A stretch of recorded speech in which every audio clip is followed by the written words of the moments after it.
Estamos em mais um culto de ensino da Palavra do Senhor, culto de terça-feira, culto de ensino, dando seguimento ao que é nos ensinado no sábado, que é o nosso culto de EBT, Escola Bíblica para Todos, e hoje nós damos prosseguimento. Sábado fora ministrada a lição de número 18, que era a parte final acerca do deserto, e hoje estamos na lição de número 19, que tem ali o título já no telão: as leis civis entregues por Moisés aos israelitas, a parte inicial. Amém ou não amém? Aqueles que têm a lição, irmãos, permaneçam com ela aberta, por gentileza. Aqueles que não têm a lição, está de forma resumida, se não na sua totalidade, quem sabe, aqui nos slides. Então, o título da nossa lição de hoje, só para frisar e ficar gravado nos nossos corações, vai tratar acerca das leis civis entregues por Moisés aos israelitas. O nosso textuário já foi mencionado aqui, está no Salmo de número 94, verso 15, que diz: mas o juízo voltará a ser justiça, e hão de segui-lo todos os retos de coração. A nossa verdade prática diz que Deus é justo e deseja que o seu povo haja com justiça. Irmãos, se tem algo que tem sido tema acerca da humanidade, acerca dos dias em que estamos vivendo, é justamente a justiça, ou a falta dela, a falta de justiça, a injustiça que tem acontecido com muitos. Nós temos observado hoje uma inversão de valores terrível, que diz respeito justamente sobre o mundo injusto em que estamos vivendo, aonde quem está certo é errado e quem está errado se torna certo. Só que diz-nos aqui a nossa verdade prática que Deus é justo e deseja que o seu povo haja com justiça, porque muitas vezes, irmãos, frente a uma injustiça, nós acabamos eu digo a humanidade, acaba por se deixar convencer de que, já que o mundo é injusto, tornar-me-ei injusto também. Já que está todo mundo fazendo, eu vou fazer também. Mas nós somos um povo diferente, nós somos um povo seleto, nós estamos no mundo, mas nós não somos do mundo. Nós servimos a um Deus que é justo e um Deus que deseja que o seu povo haja com justiça. Então, amados irmãos, já para iniciarmos a lição, frente a um mundo injusto, que possamos ser povo de Deus de fato e viver uma vida de justiça, que preza pela justiça, que é o desejo do nosso Deus. Nossa leitura bíblica em classe está em Êxodo, no capítulo de número 21, do versículo de número 1 ao versículo de número 12. É uma leitura um tanto extensa, não fará necessário lermos aqui, até porque já foi lida pelo diácono Danilo, mas eu recomendo fortemente, irmãos, que você leia em casa esse capítulo de Êxodo, que trata sobre as leis, que é muito interessante. Eu faço ainda um adendo aos irmãos, como estamos em um culto de ensino. Você que tem o seu telemóvel, baixe a Bíblia no seu telemóvel. Eu gosto de ter a Bíblia impressa, mas eu também gosto de ter ela no telemóvel, porque tem versões diferentes. Então, às vezes, você vai ler um texto do Antigo Testamento que, para sua compreensão, fique um pouco difícil, que você não consiga entender algumas palavras, mas mudando, alterando a versão para a linguagem de hoje, por exemplo, é uma linguagem muito interessante para que você leia e tenha uma compreensão melhor do texto. Amém? Porque um texto, irmãos, sem contexto, ele vira pretexto para que surjam heresias. Então é necessário que a gente entenda o que a gente está lendo, senão a gente pode replicá-la de maneira errada, equivocada, e ferir a santidade da palavra de Deus. Então leia esse texto em casa, para que você tenha uma melhor compreensão da palavra de Deus. Os objetivos da nossa lição é estudar o processo de promulgação das leis de caráter civil e religioso, analisar as leis acerca dos crimes das propriedades em Israel, e compreender o caráter social das leis promulgadas por Moisés, ou promulgada por Moisés. Pois bem, ali está o resumo das leis. Isso eu vou ler aqui de forma rápida, porque o nosso tempo ele é escasso no dia de hoje, mas nós já estaremos adentrando a lição. O resumo das leis trata, primeiro tópico, proibição dos ídolos e as leis do altar e das leis do altar. A lei sobre servos e servas e escravos, que é um dos temas de hoje. A proibição de assassinatos, agressões verbais e físicas contra os pais e sequestros, inclusão de pena de morte. Sanções para quem ferir ou aleijar outras pessoas, o próximo, não inclui pena de morte. Leis sobre o boi que pisoteava um ser humano até a morte e a culpa recaía sobre o proprietário negligente. Leis sobre o poço descoberto no qual cai um animal desatento. A lei sobre o animal que é mortalmente ferido por outro. A culpa recai sobre o dono do animal agressor que não tomou precauções. Proibição do furto com a obrigação de restituição por parte do infrator. Irmão, se essa lei fosse colocada em prática hoje, o negócio ia ser terrível. Leis sobre a destruição de plantações, sejam por queimadas ou pastagem. Leis sobre tomadores de empréstimos e pessoas responsáveis pelos bens de outros. Está aí outra lei polêmica nos dias de hoje. A lei sobre sedução de uma virgem com intercurso sexual antes do casamento. Leis diversas sobre questões religiosas e sociais, feitiçaria, bestialismo, opressão contra a usura e etc. Leis sobre retidão no tribunal, tanto por parte das testemunhas como por parte do juiz. Leis sobre o sábado, convocação para a celebração de uma festa a ser realizada 3 vezes por ano e proibição de cozer o cabrito no leite da sua mãe. Irmãos, aqui tem um resumo de 16 leis, como nós podemos ver. A gente não estará adentrando com muitos detalhes em todas elas, mas é só para que os irmãos tenham um vislumbre, tenham uma noção do que é a palavra de Deus, a atualidade do que é a palavra de Deus. Todas essas leis foram estabelecidas no segundo livro da Bíblia, no livro do Êxodo, mas são leis tão atuais como o jornal que vai sair amanhã. São leis extremamente importantíssimas e, é claro, para que os irmãos entendam, essas leis que estão aqui postas e que nós estaremos estudando, são leis que dizem respeito ao povo de Israel. Nós podemos assumir para nós alguns princípios dessas leis, mas não são leis que nós devemos praticá-las na íntegra, de forma literal, porque isso foi para um período específico, para um tempo específico. Porque nós temos que ter a compreensão, irmãos, de que princípios não se alteram, mas há certos costumes que se alteram. Por exemplo, nós estaremos estudando aqui na lição de hoje sobre a escravidão, as leis acerca do escravo. Até onde eu sei, nenhum dos irmãos aqui da igreja tem um escravo em casa. Então essa lei não diria respeito a você em pleno século 21, o ano que nós estamos vivendo, nos tempos em que já é proibido pela lei civil a questão da escravatura. Então são leis que eram pertinentes àquela época, mas que carregam princípios para as nossas vidas até hoje. Quem está entendendo, diga glória a Deus. Nós devemos ter alguns conceitos, irmãos, porque o que acontece? Muitas das vezes alguém lê a Bíblia e acha que porque lá na lei está escrito que Deus determinou algumas diretrizes, algumas determinações sobre o escravo, que Deus tem prazer ou que Deus concordava com a escravatura. Nunca foi isso.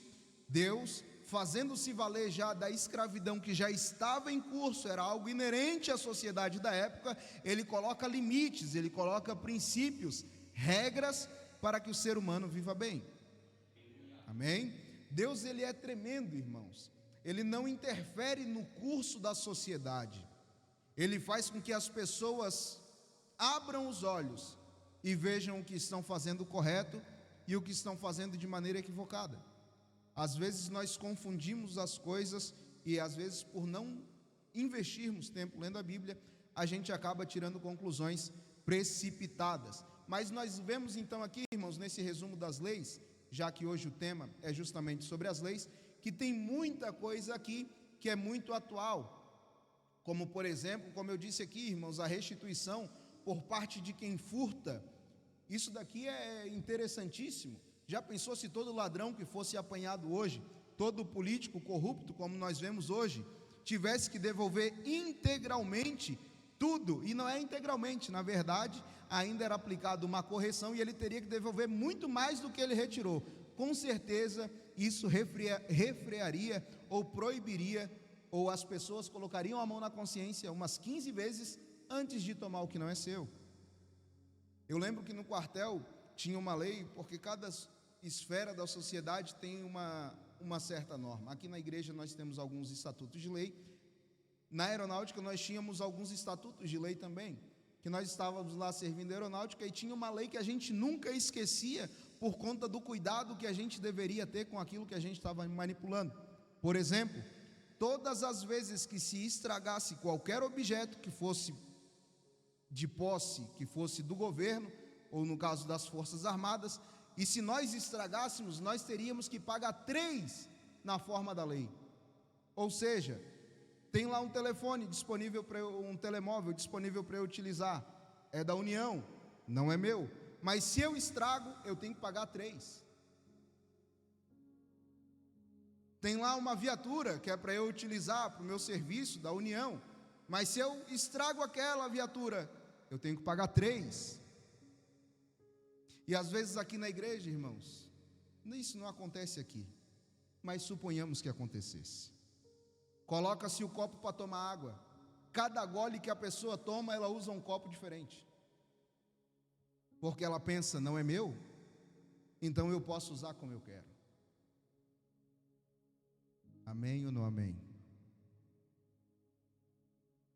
Então que nós tenhamos consciência, irmãos, do que nós somos, de quem nós somos, e que aqui é a casa do Senhor, que nós somos o povo de Deus, devemos ser exemplo em tudo.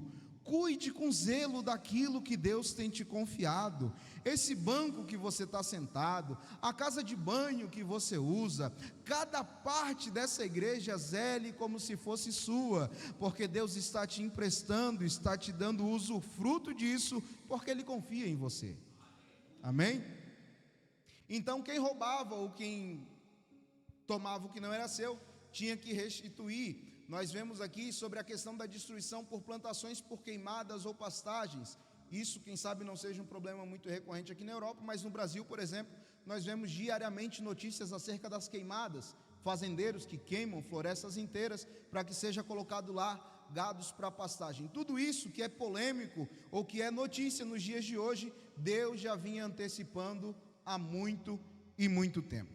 Vamos então para a nossa lição adentrar aqui. Então, como eu disse, a palavra-chave da nossa lição é lei, que significa prescrição religiosa, conjunto de regras que emanam da providência divina e dada ao homem pela revelação.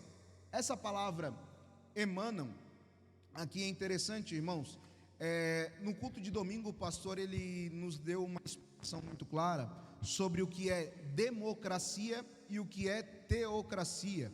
Teocracia é um regime onde todo o poder emana da parte de Deus e ele é quem rege uma sociedade, um povo, no caso a nação de Israel, que viveu durante muito tempo num regime teocrático. Teo significa Deus.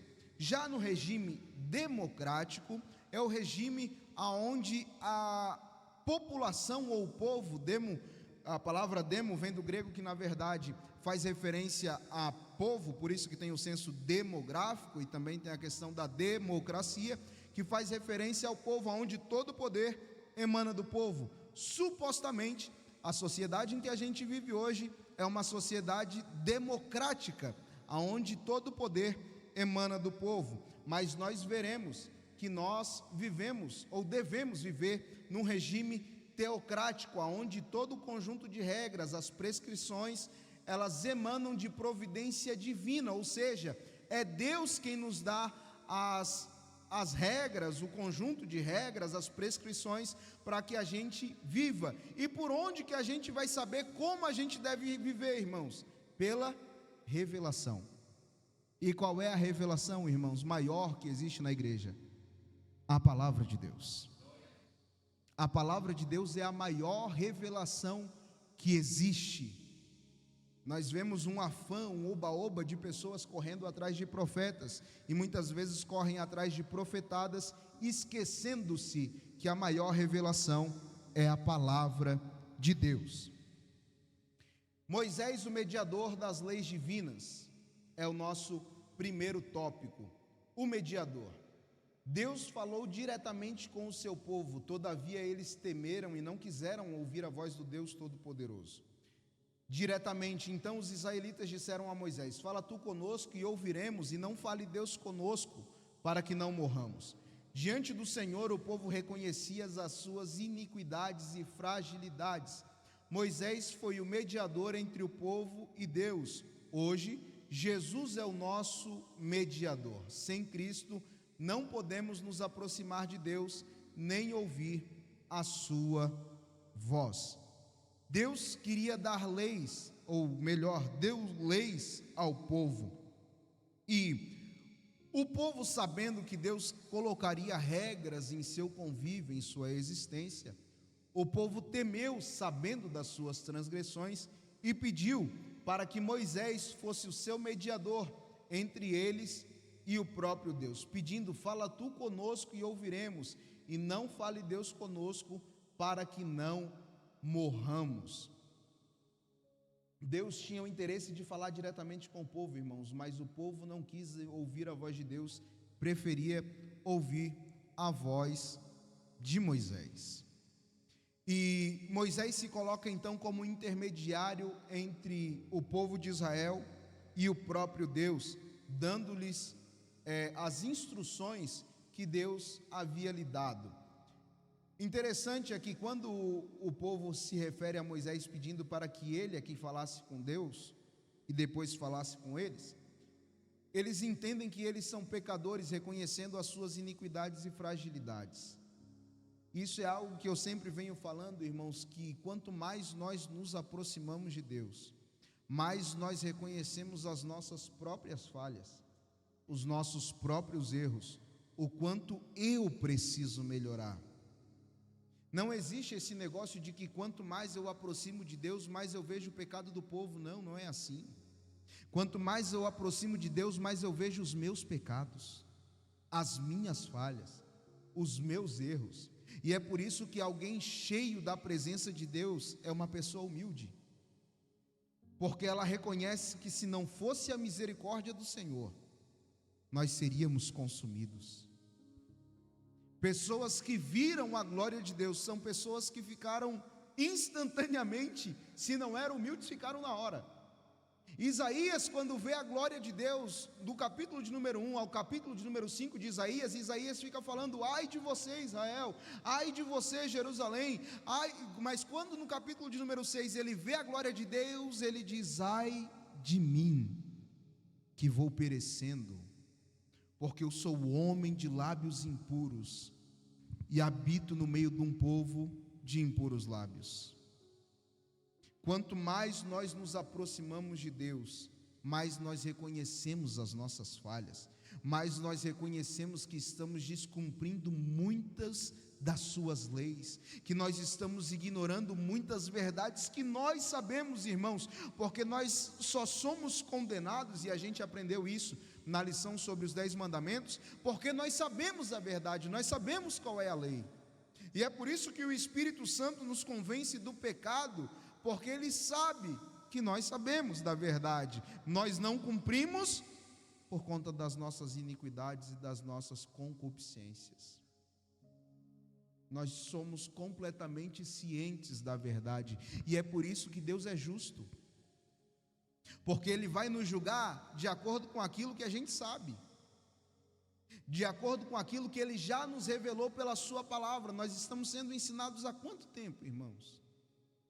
Só acerca do Antigo Testamento, das leis, dos princípios da parte de Deus, a gente está um ano inteiro estudando.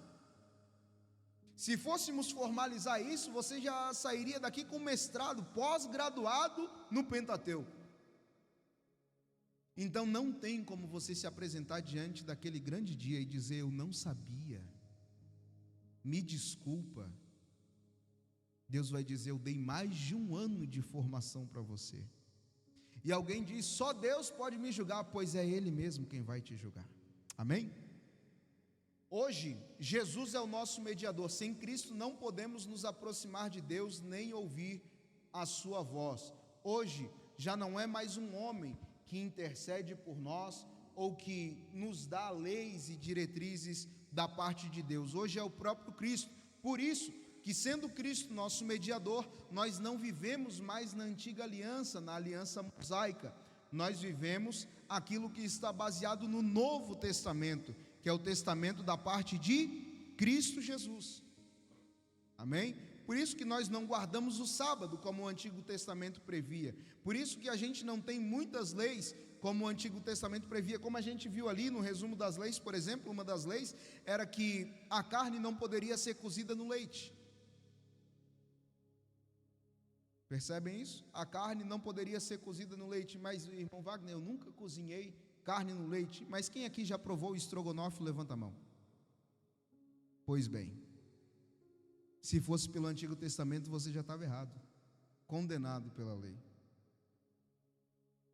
Porque nós não vivemos mais na antiga aliança. Graças a Deus, hoje a gente pode comer um estrogonofe, a gente pode comer uma entremeadazinha, porque o porco já não é mais proibido para nós que vivemos debaixo da lei de Cristo.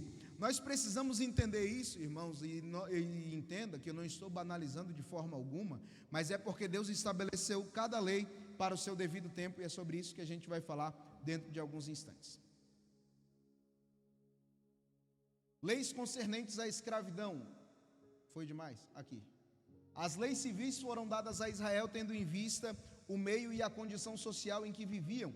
O Senhor nunca acolheu a escravidão, mas já que ela fazia parte do contexto social em que Israel vivia, era preciso regulamentar essa triste condição social. Deus ordenou que o tempo em que a pessoa estaria nas condições de escravo seria 6 anos.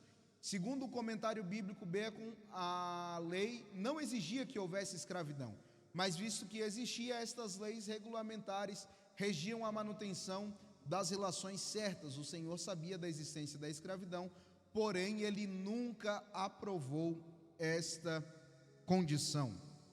Como eu disse no início, na introdução, irmãos, não é porque Deus regulamentou a escravidão que Ele aceitava aquilo. Já fazia parte do contexto histórico, social daquela época, e Deus só estabeleceu limites para que fosse o mais humanizado possível. Por exemplo, Ele estabeleceu o prazo em que o escravo só poderia ter servo durante 6 anos. Após esse período de 6 anos, ele deveria ser liberto. Se esse escravo fosse vendido como escravo juntamente com a sua mulher, e ele tivesse filhos, quando ele fosse liberto, sua mulher também seria liberta e os seus filhos também seriam libertos. Se o escravo chegasse solteiro como escravo e o seu senhor lhe desse uma esposa, quando ele saísse, sairia somente ele e a esposa ficaria para trás. Então tem vários detalhes que Deus fora colocando e estabelecendo para que fosse o mais humanizado possível. Porque entendam, eu vou reforçar isso para que os irmãos aprendam e entendam isso, que Deus, Ele adequou as suas leis de acordo com aquela época. Porque nós vamos ver muitas leis, irmãos, como eu disse, sobre cozinhar a carne no leite. Imagine o povo cozinhando carne no leite no meio do deserto. A gente tem que analisar o contexto. Se o leite, não é o leite que a gente compra no mercado, que a caixinha aí fica 5 dias fora da geladeira e não acontece nada. Mas quem aqui já tomou leite tirado do animal sabe que ele perece muito rápido, no mesmo dia. Por que o povo não poderia comer carne de porco? Nós sabemos que a carne de porco ela tem uma certa bactéria, se a carne não for bem manipulada, pode levar uma doença que leva à morte. Não é porque não pode, porque Deus foi estabelecendo leis para que o povo fosse preservado. Tudo revela o amor de Deus. Tudo isso revelava o amor de Deus. O que foi estabelecido aqui, que o Samuel disse muito bem, o texto de Malaquias, muitos acham que aquilo é uma tortura. Meu Deus, levar o dízimo, mas olha o que Deus estava dizendo: não tragam, porque eu quero abrir as comportas dos céus e abençoar vocês. As leis revelam o amor de Deus. Então, quando Deus estabelece a lei para o escravo, Ele diz: olha, vai servir durante 6 anos e depois ele deverá ser liberto. Mas tem um adendo, irmãos, que você vai ler em casa, por isso que eu disse para você ler o capítulo de número 21, que diz que se o escravo, depois desses 6 anos, optasse por ele mesmo, decidisse: não, eu não quero ser liberto, eu não quero a liberdade, eu amo o meu Senhor, eu quero ficar com o meu Senhor, então ele poderia ficar. Só que para isso ele seria marcado. O escravo deveria ir até o seu senhor e dizer: não, eu lhe amo, eu quero ficar com o Senhor. E o seu senhor ia pegá-lo, ia levá-lo até uma porta, ou até o umbral da porta, e com um furador marcaria a sua orelha. E aquele escravo ficaria conhecido como o escravo da orelha furada. E a partir daquele momento ele seria servo do seu senhor, não por estabelecimento da lei, mas pelo amor que ele tinha pelo seu Senhor. Isso me lembra um povo, irmãos, que se chama o povo de Deus, que por amor a Deus, eu estou aqui, eu sou um escravo da orelha furada, eu poderia estar em qualquer outro lugar, mas eu disse: eu prefiro ser servo do meu Senhor, não porque a lei manda, mas é porque eu amo o meu Senhor. Eu quero ser um escravo da orelha furada. Eu carrego a marca de Cristo que diz: eu estou aqui como servo, e a lei para mim não é um problema, porque eu amo o meu Senhor, eu amo servir o meu Senhor, eu sirvo a Ele não porque a lei manda, mas porque eu amo. Quem aqui é escravo da orelha furada? Diga glória a Deus. Nós somos servos de Cristo por escolha. Nós somos servos de Cristo porque nós amamos a Cristo. Você poderia estar em qualquer outro lugar, irmãos, hoje. Um dia frio como esse, uma terça-feira gelada dessa, poderia estar em casa, debaixo das cobertas. Mas você escolheu estar aqui, porque você é um escravo, um servo da orelha furada e ama o seu Senhor. Os ricos e pobres. Deus sustentou o seu povo durante a caminhada no deserto. Agora, quando entrassem na terra, deveriam trabalhar, e haveria entre os israelitas ricos e pobres. O contexto era outro. Em geral, a pobreza era resultado de catástrofes naturais, problemas com as colheitas, guerras e rebeldia do povo em obedecer aos mandamentos divinos. Deus sempre quer o melhor para o ser humano, o que Ele criou e abençoou. Isso abrange os pobres: aprender a fazer o bem, praticar o que é reto, ajudar o oprimido, fazer justiça ao órfão, tratar da causa das viúvas. Uma parte do ministério de vários profetas que Deus levantou no Antigo Testamento era denunciar e advertir os israelitas contra a injustiça social e o trabalho mal remunerado e a opressão dos ricos e poderosos. Irmãos, depois que o povo de Israel, que fora escravo no Egito, tomasse as suas terras, nós conhecemos o contexto: cada um herdaria um pedaço de terra e era basicamente plantio e colheita. Só que quando o povo começa a empreender, a trabalhar, automaticamente vão surgir classes sociais, porque tem alguém que quer levantar cedo, trabalhar, suar e plantar como se deve, mas tinha israelita que ia botar o telemóvel despertar lá pelas 11 horas, porque só queria plantar depois que o sol já estivesse quente. Porque tem gente que acha que está colhendo, vê o irmão colhendo e pensa: ó, como eu queria o irmão, mas não levantou cedo como irmão, não orou, não buscou como irmão. Então as classes sociais iriam surgir, mas os pobres que se estabeleciam naquela época, eles eram basicamente por conta de catástrofes naturais, problemas com as colheitas, as guerras que destruíam automaticamente as colheitas, e também pela rebeldia do povo em obedecer os mandamentos divinos. Então tem várias formas, esse não é o mérito da questão, mas tem várias formas de uma pessoa ficar pobre. Ela pode ser que foi algo do acaso, uma catástrofe natural, mas também pode ser desobediência às leis do Senhor, que faz com que as pessoas também fiquem pobres. Mas o mérito era que Deus estabeleceu leis para que os pobres não fossem desamparados. E isso é uma lei que vai se cumprir também novamente no Novo Testamento. É algo que Jesus vai reiterar, dizendo que a verdadeira religião é aqueles que cuidam dos órfãos, das viúvas, dos necessitados. É algo que Paulo prega muito também. Os diáconos, por exemplo, foram levantados, na verdade, quase que exclusivamente para esse ofício, para ajudar órfãos, viúvas e as pessoas menos desfavorecidas. O ponto é que Deus estabeleceu leis, irmãos, até para questões relacionadas a condições sociais. É por isso que hoje a gente vê a nossa igreja, por exemplo, faz um trabalho excepcional no que diz respeito ao serviço social, como é o caso do CAS, que distribui alimento, distribui roupas e uma série de outros auxílios sociais, porque esse é um papel fundamental da igreja, o acolhimento social, cuidar dos menos desfavorecidos, dos menos afortunados. O porquê que é tão importante nós fazermos missão na África? Porque fazer missão na África, irmãos, é cuidar dos pobres. Nós sabemos que, infelizmente, a África é um continente que foi tomado pela pobreza. Então, a igreja, quando faz missões na África, cumpre o seu papel social. Nós vemos a alegria, irmãos, quando nós vemos os vídeos aqui, principalmente na ceia, daquele pastor que cuida das crianças lá na África, em Moçambique, enfim, em diversos países da África, as crianças se alimentando, irmãos, isso o que para a gente é trivial, para eles é quase um evento. E glorifique a Deus, você que é dizimista fiel, você que é ofertante na missão, porque você tem parte nisso. Você está cumprindo um mandamento da parte do Senhor, uma lei da parte do Senhor, e é algo que agrada o coração de Deus.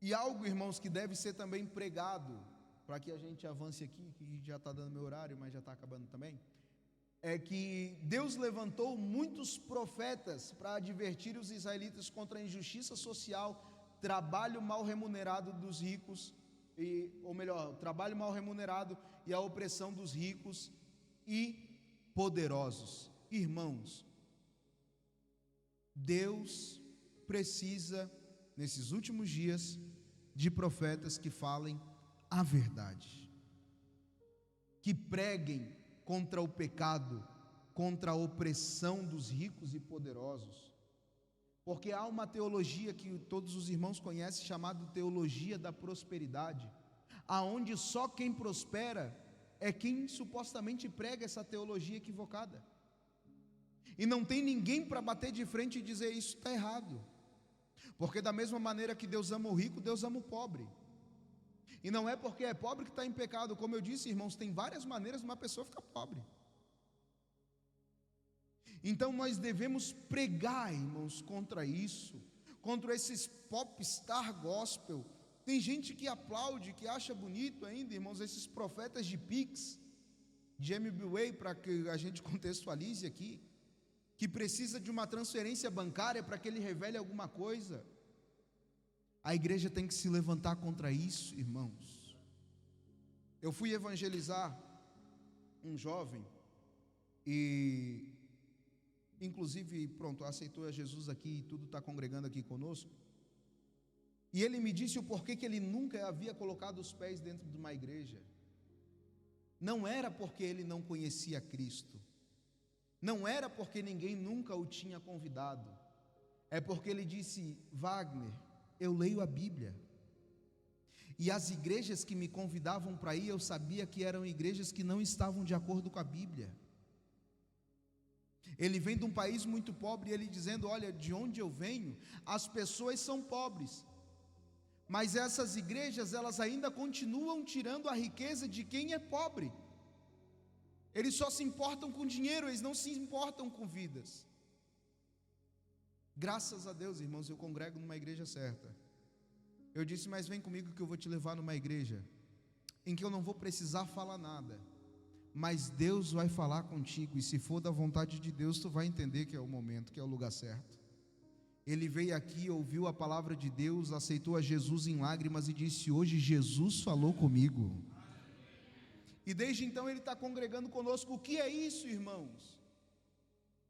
É nós pregarmos a verdade, denunciar o pecado, abrirmos a nossa boca e dizer: ei, pera lá, quer falar da igreja, tudo bem, mas nem toda igreja é igual. Nem todo pastor é igual, nem todo povo é igual. Tem os ruins? Tem, como em toda esfera da sociedade. Mas vem cá que eu vou te mostrar o que é a verdade. Amém, irmãos?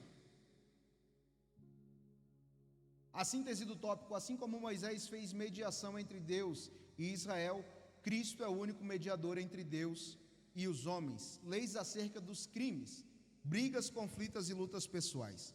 Deus criou o homem, logo ele conhece bem a sua natureza. Para orientar o povo em casos de agressões e brigas, o Senhor determinou leis específicas. Na nova aliança, aqueles que já experimentaram o novo nascimento pelo Espírito Santo não devem se envolver em brigas, disputas e contendas, pois a palavra de Deus nos adverte: ao servo do Senhor não convém contender. Na igreja de Corinto faltava comunhão fraterna e em seu lugar haviam disputas e contendas. Paulo denunciou e criticou duramente os coríntios por essa falta. Irmãos, Deus estabeleceu leis sobre brigas, conflitos e como deveria ter cada consequência referente a isso. Por exemplo, numa briga onde alguém... A máxima para que a gente entenda sobre isso, irmãos, é a lei que todos nós conhecemos: olho por olho e dente por dente. Se alguém cometesse um homicídio, por exemplo, de forma dolosa, quando tem a intenção de matar, aquela pessoa pagaria com a sua própria vida.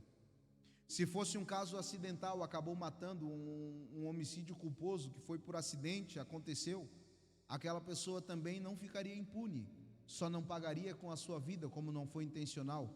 Deus construiu uma cidade refúgio para que aquela pessoa ficasse de forma isolada, pagando pelo seu erro.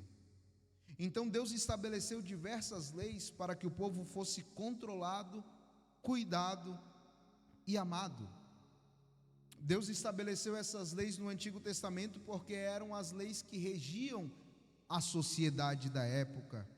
Não quer dizer que nos dias em que nós estamos vivendo continua sendo olho por olho, até porque Cristo disse: se alguém te der um tapa na face, o que você faz? Dá outro tapa? Não, dá outra face.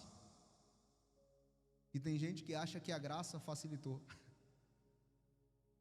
Se alguém te convidar para caminhar uma milha, você caminha quanto? Meia? Não, caminha 2. Então nós vivemos o tempo de Cristo. E qual é o segredo para não se envolver em briga, disputa e contenda? Paulo, depois leia esse texto aqui, irmão, 2 Timóteo 2:24. Paulo diz para Timóteo: não entre em conversa que não vai levar a nada. Não entre em assunto que não vai levar a nada, porque isso só vai acabar em briga. Como diz a minha mãe, que é crente antiga, diz: conversa que não edifica, coisas que não edificam a tua vida, foge disso, irmãos. Polêmica, política, quando começa, irmão, sai disso. Isso só leva a briga, contenda. Eu já falei isso aqui, eu vou repetir: há uns demônios que andam também circulando por aí. O tal do me disseram, me contaram e ouvi dizer, foge disso. Quando alguém vier com me disseram que sai disso, irmão. Amém ou não amém? Me contaram é outro demônio, sai disso. Me contaram, e para com isso, irmãos. Mas para com isso, irmão, não quero saber não. Vamos falar de outra coisa, vamos falar de Bíblia, vamos falar do hino da harpa. Qual é o hino da harpa que você conhece? Amém, irmãos? O cristão não se envolve em brigas, conflitos e lutas pessoais. Irmãos, e Paulo está escrevendo para quem também, que ele advertia sobre isso? A igreja de Corinto. Então não é para ímpio. Crente briga? Se briga. Crente em Cristo não briga. Agora tem uns frequentadores da igreja de Corinto que brigam e brigam muito. Crimes capitais. Deus já havia ordenado no decálogo: não matarás. Na expressão não matarás, o verbo hebraico exprime a ideia de matar dolosamente, perfidamente, por traição.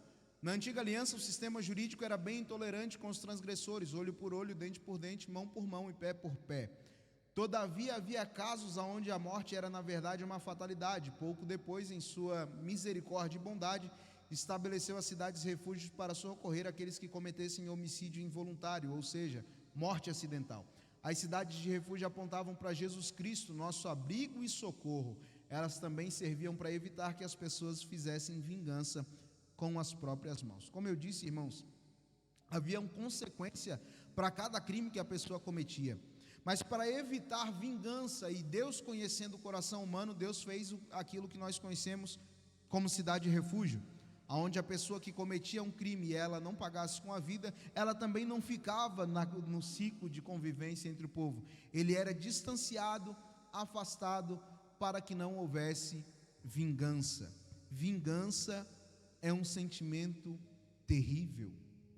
A vingança, na verdade, nada mais é do que uma consequência da falta de perdão.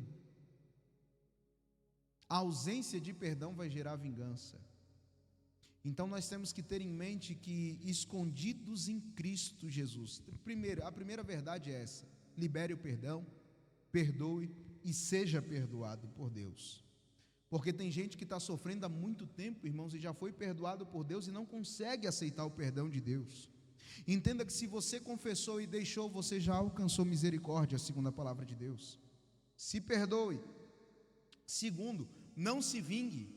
Há vários tipos de vingança. Tem vingança até com hino. Quem me viu passar na prova e não me ajudou, quando me vê na bênção vai se arrepender. Isso é papo de crente. Vai estar aí na plateia e eu aqui no palco. Vai ter que olhar e ver Jesus brilhando em você. Isso é tipo de crente, irmãos. Não é.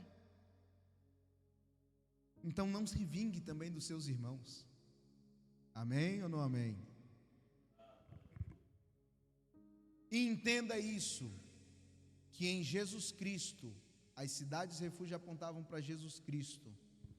Você está seguro. Todos os seus pecados, o seu passado foi pregado com Ele na cruz do Calvário. E todas as vezes que a gente vem para a ceia, irmãos, venha com isso em mente: Jesus morreu para perdoar os teus pecados, e você está guardado nele. É o sangue dele que te purifica, não é o teu mérito, é o sangue de Cristo Jesus que nos justifica e nos purifica e nos garante perdão. Uma terra pura. Deus libertou o seu povo da escravidão e estava conduzindo para uma nova terra. As leis serviam para ensinar, advertir e impedir que o povo de Israel profanasse Canaã. Isso é uma lei que os irmãos vão ler lá, um conselho ou uma advertência da parte de Deus dizendo: não banhem a terra que eu vos dei com sangue, porque a terra que eu vos dei por herança é uma terra santa e eu habito no meio de vós. O que nós podemos aplicar no dia de hoje, irmãos? E eu encerro. Não banhe a igreja com o sangue alheio, com o sangue do seu irmão. Cuide as palavras que você usa para falar com o seu irmão. Não fira ninguém, não mate ninguém, principalmente dentro da igreja. Porque a igreja é uma terra que Deus nos deu, não é ringue de batalha. Se você tem algum problema com o seu irmão, procure o seu pastor, procure o seu líder, converse, se aconselhe, mas não fira ninguém. E eu digo ferir, muitas das vezes não é nem de forma efetiva, de forma literal, mas às vezes com uma palavra você faz o seu irmão sangrar. Com um gesto nós fazemos o nosso irmão sangrar. Então tenhamos cuidado, principalmente na igreja, porque essa lei aqui dizia respeito a Canaã, e Deus disse: olha, não banhe isso com sangue, porque foi a terra que eu vos dei, e eu habito nela.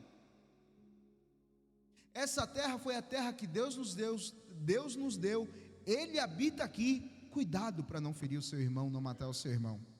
Amém ou não amém? Tenhamos cuidado, irmãos, para não ferir, para não machucar. Na igreja a gente tem que ter o maior cuidado para não ferir ninguém. Mas, irmão Wagner, eu vou me eximir de falar a verdade. Não procure alguém mais experiente, o seu líder, o seu pastor, vai ter com ele, e ele vai saber orientar da melhor forma possível, para que não haja derramamento de sangue inocente na igreja. Amém?